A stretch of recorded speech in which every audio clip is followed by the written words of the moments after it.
Challenge कर रहा हूं भारत के प्रधानमंत्री को, है तुम एक दिल्ली की किसी भी विधानसभा में आप बैलेट पेपर पर चुनाव करा लो, तुम्हें तुम्हारा आईना दिख जाएगा। सुनिए, ये जो धर्म के पीछे घंटा बजा रहे हैं, अपने कर्म छुपा रहे हैं, अयोध्या क्यों आ रहे? क्योंकि अयोध्या के जनता के हिंदू मुसलमान करके हिंदुओं के घर छीन लिए, दलितों के। भारतीय जनता पार्टी ने पिछले 10 सालों में कोई ऐसा काम नहीं किया जिससे गरीब को, किसान को, स्टूडेंट को, बहन बेटियों को कोई लाभ पहुंचे। तो ये रेवड़ी बांटने का जो काम है ये भारतीय जनता पार्टी ने शुरू किया। 15 गुंडों को, बलात्कारियों को और बीजेपी के लिए जो मस्जिद तोड़ते हैं उनको जमानत है, ठीक है, लेकिन एक स्टूडेंट को जमानत नहीं है। जो स्टूडेंट सरकार से सवाल पूछता है, 18% जीएसटी दे रहे हैं हम शिक्षा में, सनातन धर्म कहता है शिक्षा का कोई पैसा नहीं लेना चाहिए। आज कौन धर्म की बात करेगा? धीरेन्द्र शास्त्री करेंगे, वे आंखें जो टिमटिमाते हैं वो करेंगे बात।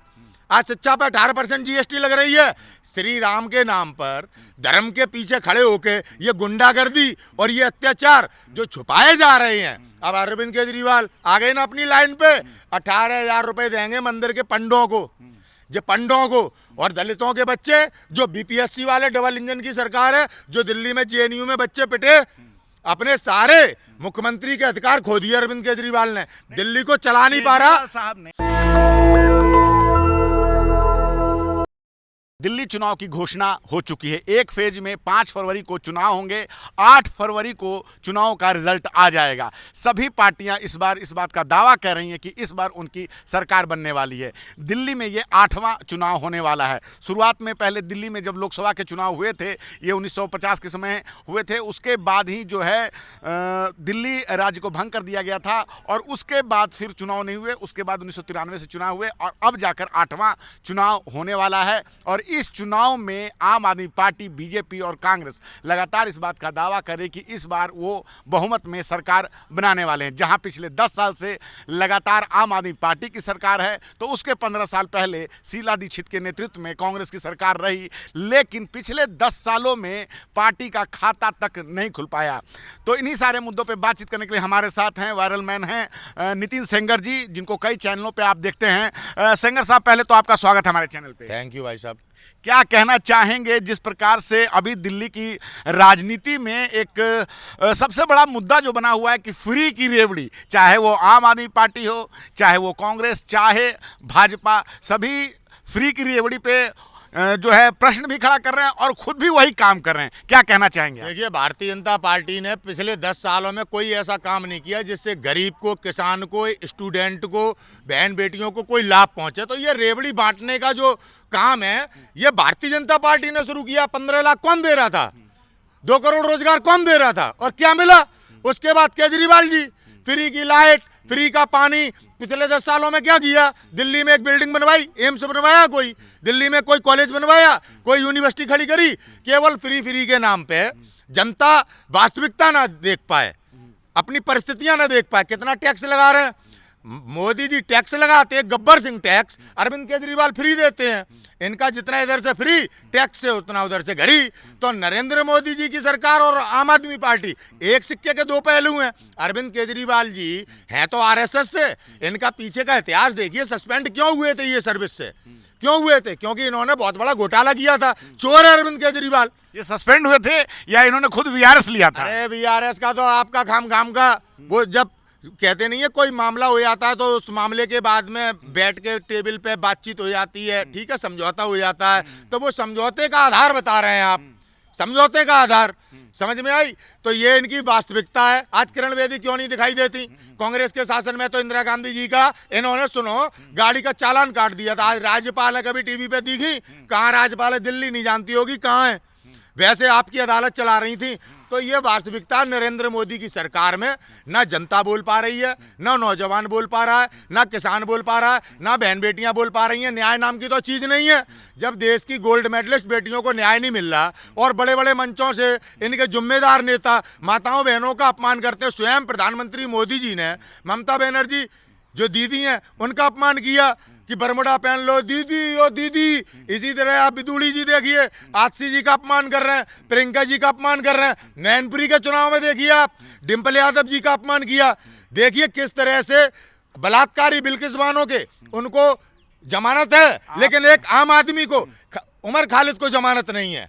आप देखिए गुंडों को, बलात्कारियों को और बीजेपी के लिए जो मस्जिद तोड़ते हैं उनको जमानत है, ठीक है, लेकिन एक उस स्टूडेंट को जमानत नहीं है जो स्टूडेंट सरकार से सवाल पूछता है। 18% जीएसटी दे रहे हैं हम शिक्षा में। सनातन धर्म कहता है शिक्षा का कोई पैसा नहीं लेना चाहिए। आज कौन धर्म की बात करेगा? धीरेन्द्र शास्त्री करेंगे, वे आंखें जो टिमटिमाते हैं वो करेंगे बात। आज शिक्षा पर 18% जीएसटी लग रही है। श्री राम के नाम पर धर्म के पीछे खड़े होके ये गुंडागर्दी और ये अत्याचार जो छुपाए जा रहे हैं। अब अरविंद केजरीवाल आ गए ना अपनी लाइन पे, 18,000 रुपए देंगे मंदिर के पंडों को, जो पंडों को, और दलितों के बच्चे जो बीपीएससी वाले डबल इंजन की सरकार है, जो दिल्ली में जेएनयू में बच्चे पिटे, अपने सारे मुख्यमंत्री के अधिकार खो दिए अरविंद केजरीवाल ने। दिल्ली को चला नहीं पा रहा। साहब ने काम किया है यहाँ के आम आदमी के लिए भी, फ्री बिजली, फ्री पानी, महिलाओं के लिए जो बस में जो फ्री का सेवा है, इससे आम नागरिक को फायदा हो रहा है, जिसके कारण कि कांग्रेस जो है अपने 2 विधानसभा चुनाव में खाता तक नहीं खोल पाई। पत्रकार महोदय जी, आप फायदा मत दिखाओ, नुकसान देखो। कमा के भी घर नहीं चल पा रहे हैं। बाप कमा रहा है, माँ कमा रही है, बेटी कमा रही है, बेटा कमा रहा है, घर नहीं चल रहा। क्या फ्री? हर तरफ से लूटे जा रहे हैं। आज दूध कहाँ पहुंच गया? शिक्षा कहाँ पहुंच गई? सारे स्कूल बंद हो गए, बच्चे पढ़ नहीं पा रहे, स्कूलों में टीचर नहीं है। आप कह रहे हो फ्री का लालच, हमसे सब कुछ लूट रहा है।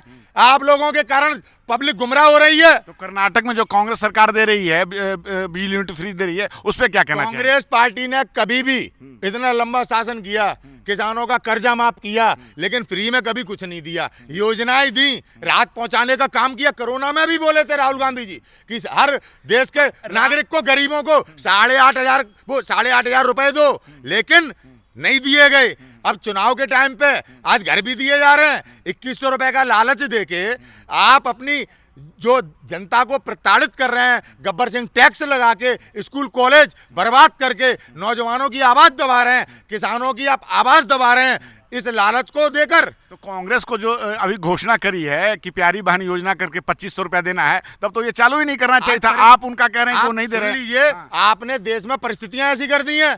बीएसएनएल खत्म कर दिया, जो रोजगार कर रहे थे रोजगार छीन लिया। आपने अग्निवीर जैसी योजना लाके सेना को कमजोर करने का काम किया। आपने जब एक तरफ जनता के हाथ में लालच रख रखा है, तो राजनीति में उस लालच के सामने लाना पड़ेगा ना, क्योंकि जनता आज गुमराह है। आप लोग सच दिखाते नहीं। मीडिया क्या सच दिखा रहा है? मैं पूछना चाहता हूं, एक सच्चाई बताओ, क्या दिखाता है? मीडिया दिखाता है कि कांग्रेस का वोट प्रतिशत गिर गया, कांग्रेस का 4% वोट बटा है। मैं कहना चाहता हूं, जो ये मीडिया वाला दिखा रहा है उससे कह रहा हूं, और चुनाव आयोग को चैलेंज कर रहा हूं। सुन लीजिए, अब आप भागो मत। मैं चैलेंज कर रहा हूं भारत के गृह मंत्री को, चैलेंज कर रहा हूं भारत के प्रधानमंत्री को। है दम, एक दिल्ली की किसी भी विधानसभा में आप बैलेट पेपर पर चुनाव करा लो, तुम्हें तुम्हारा आईना दिख जाएगा। सुनिए, आप मीडिया वाले जवाब दीजिए कि पिछले जब 10 साल पहले 15 साल तक लगातार शीला दीक्षित ने यहाँ राज्य किया, शासन किया, तब किस मीडिया ने दिखाया कि कांग्रेस का 4% रहा? उस समय तो भाजपा का वोट परसेंट कम था, तो वही दिखाया गया। शीला दीक्षित लगातार 15 साल तक शासन किया, वो दिखाया, उसमें वोट परसेंट सही दिखाया। अब जब नहीं है तो वही दिखा रहे हैं। देखिए, आप अब गुमराह कर रहे हैं। पहले सभी आंकड़े आते थे। आज अगर सीएजी की रिपोर्ट अगर आ जाए नितिन गडकरी के खिलाफ, भाजपा के खिलाफ, तो वो गलत है। एफबीआई की रिपोर्ट आई कि हमारे देश के उद्योगपति चोर हैं, आपने दिखाई? कोई चैनल दिखा रहा है? मैं पूछना चाहता हूं, आज जब सीएजी की रिपोर्ट आ गई या बनवा दी गई झूठी, मीडिया अपना सारा काम कर रहा है। मीडिया जहां जो खबर है वो दिखाया जा रहा है। आप आज अरविंद केजरीवाल और मोदी जी के बीच में शीश महल और धड़ा महल करके आप देश को गुमराह कर रहे हो। कितने गरीबों के घर उजाड़ दिए। अभी जोशीमठ भी उजाड़ा जा रहा था। जोशीमठ भी सुनो, स्वाभिमान योजना में लोगों को घर बांटे गए, आप कहने की घर तोड़े जा रहे हैं। कितने गरीबों के घर तोड़ दिए, ये भी तो दिखा दो। दिल्ली से कितने झोपड़ झुग्गियां हटा दी। देश में कौन सा ऐसा राज्य छोड़ा है? अयोध्या से चुनाव क्यों आ रही है नवाब लोग? ये जो धर्म के पीछे घंटा बजा रहे हैं, अपने कर्म छुपा रहे हैं। अयोध्या क्यों आ रहे? क्योंकि अयोध्या के जनता के हिंदू मुसलमान करके हिंदुओं के घर छीन लिए, दलितों के घर छीन लिए। अरे ये इतने गंदे लोग दलित समाज के लोगों को हिंदू नहीं मानते, और जब वोट का नंबर आता है तो कहाँ स्टेज पे यही मोदी हैं पैर धोते हैं। नरेंद्र मोदी का चरित्र कभी ओबीसी, कभी पंडा, कभी स्वर्ण समाज के, आप इनके देख लो कितने मुख्यमंत्री के टाइम पे कौन कौन सी जातियां बदली हैं। जाओ राहुल गांधी जी के पास, पूरा एविडेंस दे देंगे, लेकिन आप जाएंगे ही नहीं। आपके आका तो मोदी जी हैं, आपको मोदी जी की आपके पास कोई चेहरा नहीं है। दिल्ली चुनाव में आप मीडिया पे आरोप लगा रहे हैं। मीडिया में जब जो जैसी स्थिति रहती है वही तो दिखाई जाती है। मीडिया को आप क्यों आरोप लगा रहे हैं? मीडिया दिखा रही थी किसान आतंकवादी थे, मोदी जी ने आतंकवादियों से हार मान के बिल वापस लिया और झूठ बोला। अभी तक जो इन्होंने बिल वापस लेते वक्त जो वादे किए अभी तक पूरे नहीं किए। आप मीडिया वालों ने सवाल पूछा, अरे आपको घुसने नहीं देते, आपकी औकात चमचों वाली बना दी है। अब जब वो मीडिया नहीं है, समझ में आई? जिस मीडिया को कहते थे लोकतंत्र का चौथा स्तंभ, ये मीडिया बिक चुका है। आज उद्योगपतियों के घर में टॉयलेट साफ करने का काम कर रहा है मीडिया। अडानी का इंटरव्यू तो है, कभी राहुल जी को बैठा लो, है दम अंजना ओम कश्यप की, कभी अखिलेश यादव जी को ले आए, कभी किसी को ले आए, कभी ओवैसी को ले आए। राहुल गांधी से, प्रियंका गांधी जी से डर लगता है? क्या वो विपक्ष के लीडर नहीं है? मैं पूछना चाहता हूं, ये दोहरा चरित्र कब तक मुंह छुपाएंगे आप? कब तक दिल्ली की जनता को गुमराह करेंगे? दिल्ली बचानी है राजधानी इन लोगों से। क्या लग रहा है इस बार दिल्ली के चुनाव में कांग्रेस के पास कोई चेहरा है? क्या खाता खुलेगा? क्योंकि पिछले 2 विधानसभा चुनाव से कांग्रेस जो है दिल्ली चुनाव में पूरी तरह से निष्फल रही है। इस लोकतंत्र को स्थापित करने में करोड़ों लोगों का बलिदान हुआ है। तोप के आगे बांध दिया अंग्रेजों ने और तोप के गोलों से उड़ा दिया। जय मोदी जी के जुमलेबाजी से ये लोकतंत्र नहीं खड़ा हुआ है। कांग्रेस ने 65 साल की सत्ता में विश्व में स्थापित किया, जो गोरे मजाक उड़ाते थे कि देखें कैसे अपना लोकतांत्रिक देश बनाएंगे।